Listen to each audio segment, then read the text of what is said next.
नमस्कार, स्वागत है आपका। मेरा नाम है विपिन विवाक।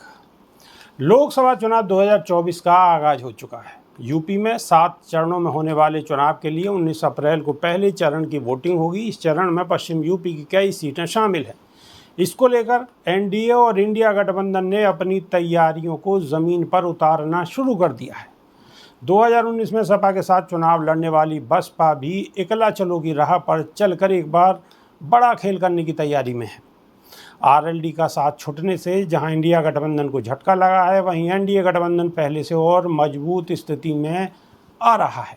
हालांकि सपा मुखिया अखिलेश यादव भले ही बीजेपी और आरएलडी गठबंधन को गांठबंधन बताकर निशाना साध रहे हैं, लेकिन बीजेपी इस बार पहले से बेहतर परफॉर्मेंस करने की बात कह रही है। सपा मुखिया और पूर्व मुख्यमंत्री अखिलेश यादव ने बीजेपी और आरएलडी गठबंधन पर निशाना साधते हुए कहा कि पश्चिम यूपी में भाजपा की घोषित संयुक्त रैली में उनके साथ गए दल भी अपनी जगह नहीं बना पाए। वे उपेक्षित होकर अपमान का घूंट पीकर रह जा रहे हैं। यहाँ तक कि अपने प्रत्याशी के समर्थन में की जा रही रैलियों तक में वो हिस्सा नहीं ले पा रहे हैं। इससे साफ जाहिर होता है कि भाजपा गठबंधन गांठ बंधन बनकर रह चुका है। अखिलेश ने आगे कहा है कि पश्चिम यूपी समाचार भर के लिए बचा है, सच में नहीं। भाजपा पश्चिम यूपी में हार मान चुकी है। साथ ही उन्होंने कहा है कि 24 के लोकसभा चुनाव में भाजपा की बोहनी खराब हो जाएगी, क्योंकि यूपी में चुनाव पश्चिम यूपी से ही शुरू हो रहा है। इंडिया गठबंधन के प्रत्याशियों के आगे भाजपाइयों का गुट हथियार डाल चुका है।